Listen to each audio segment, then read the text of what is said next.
One very ordinary evening. The kind of evening that, if you told someone about it, no one would think it was worth mentioning. It was dark outside. The bathroom light was dim and yellow, and the sound of running water stretched on like a long sigh. Rose stood in front of the mirror, absent-mindedly pulling her shirt down to cover her stomach. People often say the body reflects what we eat, but sometimes it also reflects the things we never say out loud. Rose stared at herself for a long time, then lowered her gaze, as if looking down might help her avoid her own eyes. In her head, familiar sentences replayed automatically. "I've really gained weight. I have to stop. Tomorrow I'll eat better." She even thought about walking more, cutting down on sugar, not eating late at night anymore. All of it made sense. All of it was reasonable. And that was exactly why it made her feel worse. She knew perfectly well what she should do, but she didn't believe she could actually do it. 15 minutes later, Rose was lying on her bed, phone playing a short video at low volume. On the bedside table sat a bag of food. She ate quickly, very quickly, as if slowing down would force her to feel more. Feel the salt, feel the sweetness, feel the grease, feel the thickness in her throat, feel the voice in her head telling her to stop, but her hand kept moving to her mouth. Strangely, during those few minutes, everything softened. The low, constant emptiness inside her was filled with something concrete, something with shape, smell, and weight. Her mind grew quieter, her body less tense. Then the bag was empty. She stopped. She looked at the grease stains on the paper, the crumbs scattered across the blanket, and just as quickly as it had arrived, the relief disappeared. What remained was guilt, irritation, self-disgust, and the familiar thought, "I did it again." If you're reading this and the story feels like you, or like a friend, or someone you love, this piece isn't written to judge anyone. It's written to look more deeply into something that's often reduced to a single sentence: just eat less. Because for many people, the problem isn't that they don't know they've gained weight. The problem is that they know and still can't stop. And when we use logic to beat down a psychological loop, we often just tighten the loop even more. There's a truth many people don't want to admit. Knowing you're overweight doesn't mean you can change immediately. Awareness isn't the only steering wheel of behavior, especially if that behavior has become an emotional survival mechanism. When someone is drowning in stress, loneliness, or long, hollow days, the brain doesn't prioritize what's right. It prioritizes what relieves pain quickly. And food, especially food high in sugar and fat, can legal, cheap, easily accessible painkiller, socially acceptable, no appointment required, no prescription needed. Just open an app, tap a few times, and within minutes, something that can numb the discomfort is right in front of you. That's why so many people live in constant inner conflict. They know their body is heavier. They know their clothes are tighter. They know their health numbers may be worsening. They know they're being watched, judged. They know all this better than anyone else. But they also know something else, something quieter, yet stronger. Eating makes the pain ease, even for a moment. And when emotional pain stretches on endlessly, that moment of relief becomes priceless. This conflict creates a low-grade chronic tension, like two voices living inside the same body. One voice is rational. Stop eating. You're getting fat. You'll regret this. The other voice is instinctive. Just this once. You're exhausted. You deserve to feel better. Eventually, the rational voice gets tired. It doesn't disappear. It just weakens. Not because the person is stupid or weak, but because the brain cannot stay in constant combat against emotions, habits, and reward systems that have been reinforced for years. To really understand this, we need to look at what eating does. Eating isn't just about energy intake. For many people, it's a form of emotional regulation. When someone is stressed, the sympathetic nervous system goes into overdrive. The heart races, the body feels restless, the mind crowded. Food, especially food high in sugar and fat, can temporarily calm that state. The act of chewing, swallowing, and feeling full creates a different kind of heaviness, one that's tangible and oddly more tolerable than the invisible weight of anxiety. Some people say they eat to fill a void, and that isn't just a metaphor. For some, there really is a void inside, a lack of affection, recognition, connection, or unspoken grief. And food, even briefly, can fill that space. Others eat out of boredom, not dramatic sadness, but a quiet, empty sense of life lacking meaning. Repetitive days, work that no longer feels alive, relationships growing distant, a sense of drifting. In that context, food becomes an event, something happening, a moment of stimulation. In a flattened world, a pastry, a milk tea, or a box of fried food can give the day some flavor. The danger is that the relief comes fast and leaves just as fast. Dopamine spikes, then crashes. And when it crashes, people often fall lower than before because guilt joins the picture. This is how a toxic loop forms. At first, they eat to reduce stress. Stress eases for a few minutes, then they feel like a failure. That sense of failure creates new stress. New stress triggers the urge to eat again, and the loop tightens, eating to escape bad feelings only to generate even worse ones.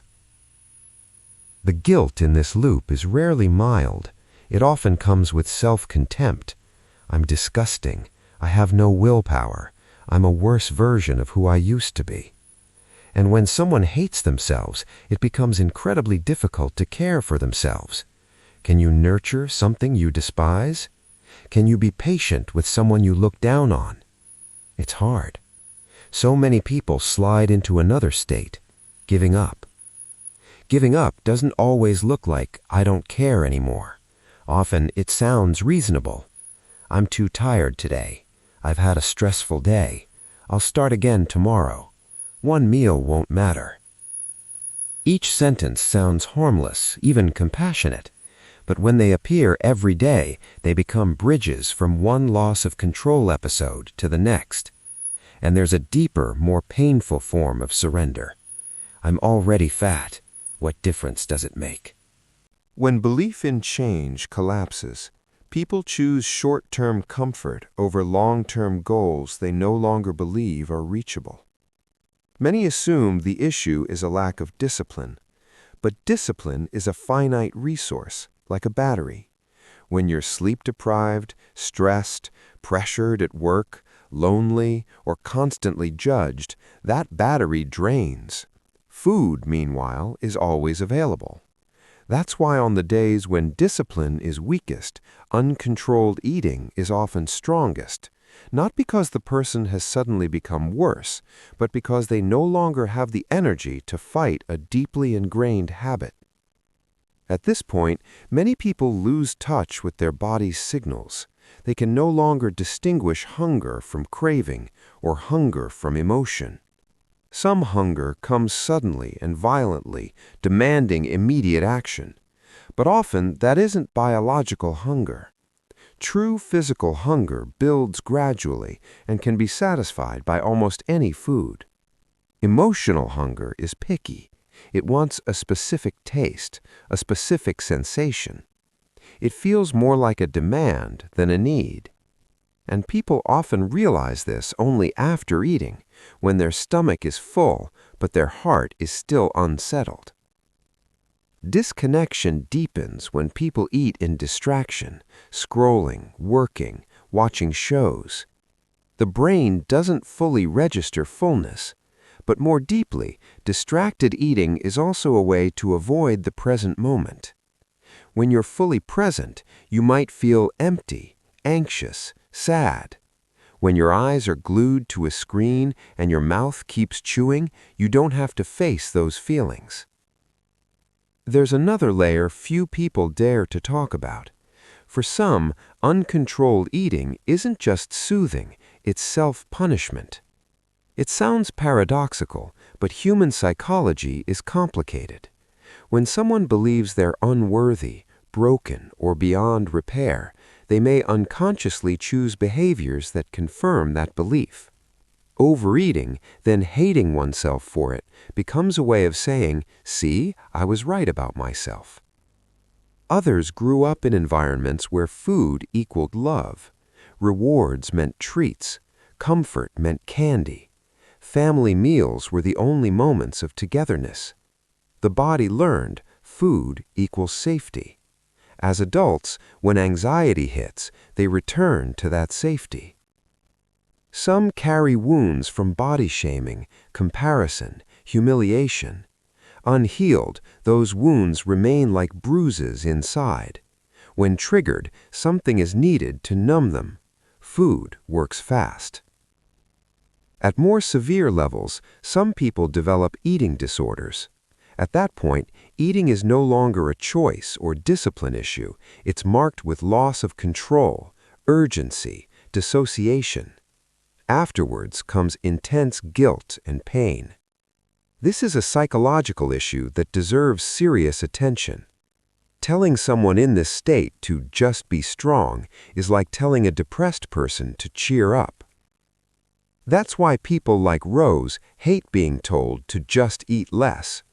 The advice is logically correct, but experientially wrong.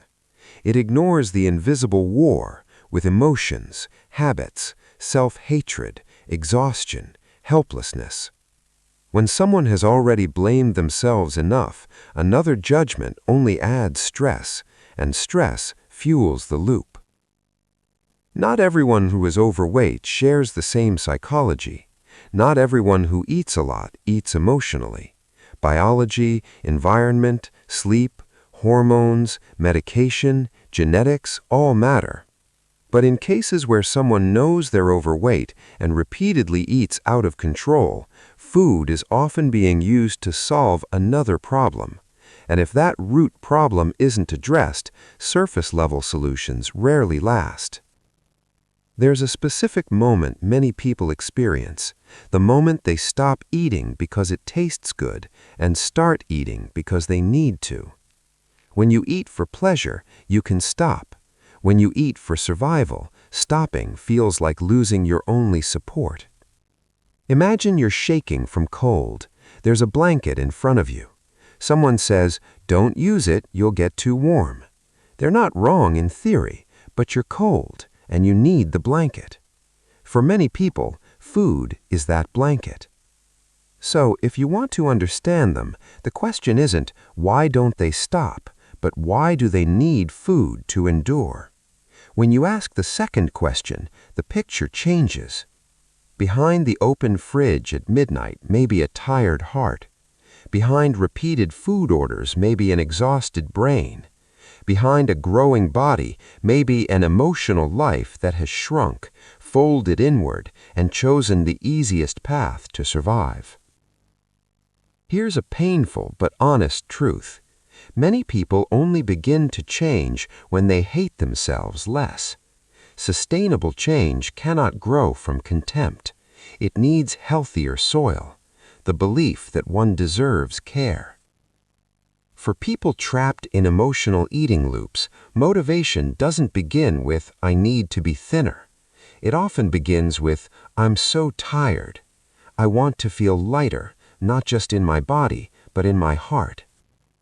If you are Rose, or feel like Rose, you might ask, "So what should I do?" This piece focuses on understanding, but there's one small light worth offering. Before changing what you eat, try changing how you look at yourself while you eat. Don't start with war. Don't start with insults. Start with observation. When you eat, Gently ask, am I hungry or am I exhausted? Am I craving or am I sad? Do I need food or do I need rest, comfort, air? Just ask. You don't need perfect answers. Asking is already a way back to yourself. And if you're at a point where eating feels completely out of control, where it causes deep suffering, where promises keep breaking, where despair sets in, seeking professional help isn't weakness, it's reasonable. Just as tooth pain leads you to a dentist, severe emotional eating or eating disorders can benefit from therapy or counseling. Not to make you eat less, but to help you understand your system, heal the root, and rebuild a healthier relationship with food and with yourself. Perhaps the most important thing to remember is this: no one destroys themselves when they truly feel worthy of love. People don't eat compulsively because they're immoral or greedy, but because they're trying to survive an emotionally deprived inner life. Food becomes a life raft, and even if it makes them heavier, it keeps them afloat. If you want to help someone like this, or yourself, replace "just eat less" with something else. How are you doing lately? What are you carrying right now? Are you exhausted? Because when someone feels understood, they feel less alone.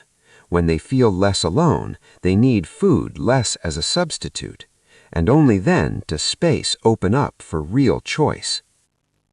There may be no dramatic transformation, but there may be smaller days. A day you eat a bit more slowly. A day you notice your sadness before opening a delivery app. A day you pause halfway and breathe. Those small days are signs that control is returning, not through force, but through understanding and self-compassion.